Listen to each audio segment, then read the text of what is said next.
this, like there was a wooded area, it was like miles and miles, just tracks and tracks of land where you just hiked. There was no roads back there. You'd have to park your car on like a rock road, a little park, and then hike it up in these little hills. And it was wonderful, it was great, it was kind of our getaway. This is the age before phones, before internet, so if you were out in the woods, you were out in the woods. But that was us, we grew up doing that. So somebody found a little cabin back there. It was a very modern looking cabin. It wasn't like the creepy, like, Evil Dead cabin. It was like a really cool, like, mid-century modern cabin. Somebody answer your phone! I'm so embarrassed for you. No, my phone's gonna go off. Damn it, I'm sorry.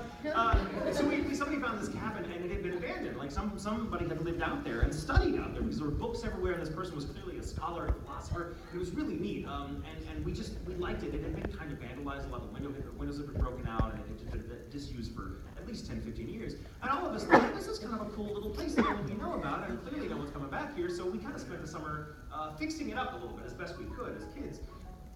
So we came out there and we just broke out all the windows so that there was no broken glass anywhere. We couldn't replace them. But we took care of like some of the joists and the hangers and stuff like that just to kind of fix it up and make it safe.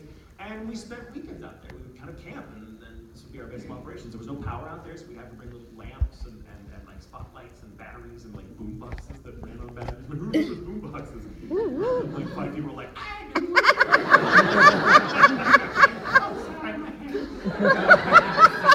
What it feels like sometimes. We're like, oh yes. Like I should be fucking scared. One night we went out.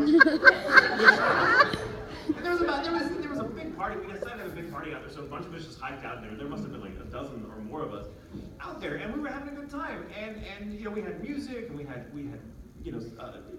libations and all sorts of fun stuff. We were country kids, so we were hanging out. And out from the woods that were kind of near, the house itself was in a little clearing. And out on the other side, like the woods that kind of came up to about like maybe 20 yards past the back little portico, we started hearing this noise. And we became aware that it had been going on for a while, and we'd just been kind of talking and chatting and listening to music. So it had just been there, but we hadn't been paying attention. But we're like, does anyone else hear that noise? It's been going on for a while. And I can't describe it, except that it sounded like a weird kind of moaning. But it was weird. It didn't quite sound human. It didn't quite sound like an animal, and it kept coming at regular intervals. Yeah, like that. Oh my God, it's here! It's found me! Smart. But it was this weird noise we kept hearing, and it was coming in regular intervals, and I was like, what the hell is that? So we cut everything off, and we're like, what is going on? And then someone made the brilliant suggestion, oh my God, that sounds like, maybe that's a person that's like fallen in some old well back there, because there's old little homesteads back there that no one's seen in years, and there could be some well or some pit that someone's fallen into, and they're just kind of yelling help at regular intervals, hoping to God someone will hear them. And so once somebody said that, we're like, crap, now I have to go in there. So about 6 of us got, like, we had a machete with us to clear a path with. I make it sound like total badasses. We were not. This is where, if you lived in the country, this is, how you lived.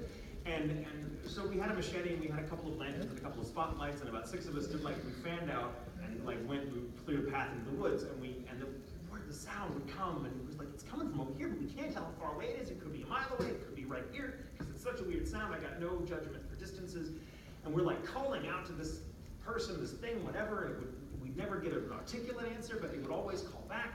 And all of us were like, hello, can you help us? Can you see us? Do you see the lights? We're coming.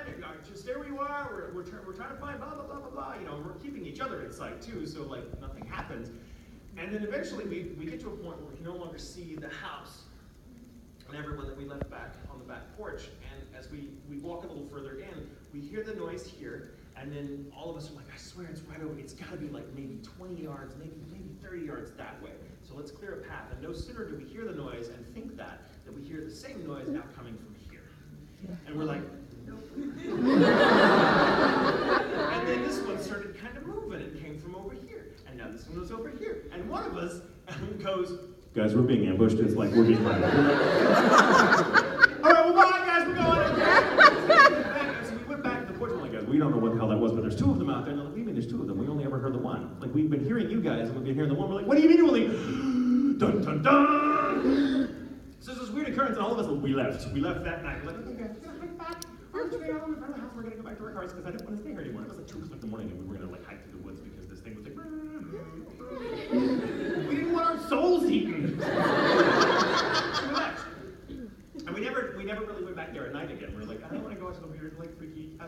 probably not haunted by the guy. He was like, maybe he was just saying thank you for fixing it up there. I don't know. So like 3 years later, a friend of mine and I were going out to his parents' place. They had a ranch out like about 30 miles like northwest, telling you like you care what direction, but like 30 miles in a totally different direction from where this had happened years before. And we showed up, it was late at night, and his dad, who was an ex-Green Beret, I might add, was sitting on the back porch with a shotgun in a lawn chair. Like, this guy was a signature badass. Like, this guy was like the coolest guy. He used to like walk around, like, he had like a sword cane, and he would like hobble around, and like, what? And like, Shrek, and like, and he'd be like, and he's like, happy Halloween, and you know, whatever. And you're like, okay, that's the kind of guy he was. Well, now he's out sitting at like 3 o'clock in the morning, and he's sitting on this lawn chair with his gun, just sitting there wide awake, like keeping watch, like soldier style. And like my buddy was like, Pop? He's like, you boys going back down those woods tonight? No, sir. Good. Good discussion. Next morning, we take him to breakfast, and we're like, what was that about last night? My buddy was like, do we have poachers? He's like, they raised animals out there. He's like, and he tells us a story about how he'd been out in the back, like feeding the livestock, and started hearing from the woods this noise, this weird noise coming at regular intervals. It sounded like a moaning, but kind of like a weird. He described it as being like a wild cat, that if you've ever heard like a panther or a jaguar scream, they kind of make that noise. He said only it was louder and longer, and it was coming in weird. It almost sounded mechanical, like someone was playing tape. He's like, I've been in the jungles of Nam, and I've never heard anything like that in my life. So he's like, well, I thought, well, maybe it's someone trapped in a well.